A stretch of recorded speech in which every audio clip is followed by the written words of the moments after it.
Hello बच्चों, let's read the question. So question says that approximate pH of 0.01 molar NaHA is calculated by where K value K1 of 10 to the power minus 6 and K2 is 10 to the power minus 8 are ionization constant of H2A.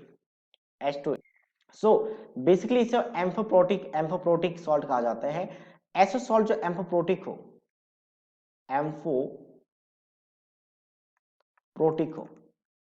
और एम्फोप्रोटिक salt में क्या दिखेगा आपको, ये दो step में कर सकता है. दो स्टेप का मतलब क्या है, अगर मैं इसको ब्रेक कर दूं तो ये ब्रेक कैसे हो जाएगा, एज ए Na पॉजिटिव और plus of Ha negative, H negative. तो अब ये पहला स्टेप की बात करें तो Ha नेगेटिव एक्ट कर सकता है एज ए एसिड, और एज ए एसिड काम करेगा तो ये ब्रेक करेगा H पॉजिटिव और A-2 आयन. तो इस केस में इसके लिए डिफाइन करेंगे Ka2 वैल्यू, Ka2 क्योंकि सेकेंड H पॉजिटिव यहां से निकला है. और सेकेंड ये इस काम करवा सकते हैं हाइड्रोलिसिस वाटर के साथ. तो वाटर के साथ हाइड्रोलिसिस जब होगा तो ये बनाएगा H2A and plus of OH negative ion.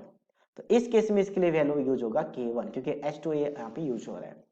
तो ऐसा सॉल्ट जो एम्फोप्रोटिक सॉल्ट हो जो हाइड्रोलिसिस भी कर सकता है, हाइड्रोलिसिस या एज एसिड बिहेव कर सकता है, तो उसके लिए पीएच निकालने का फॉर्मूला बन जाता है जो डेरिवेशन करके, जो काफी लंबा होता है, हम डायरेक्ट याद रखा करते हैं इसका कि इनके दोनों का पीके निकाल के एवरेज ले लो.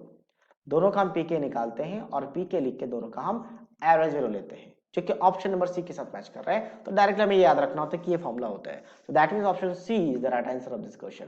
So I hope you understood it well. All the best.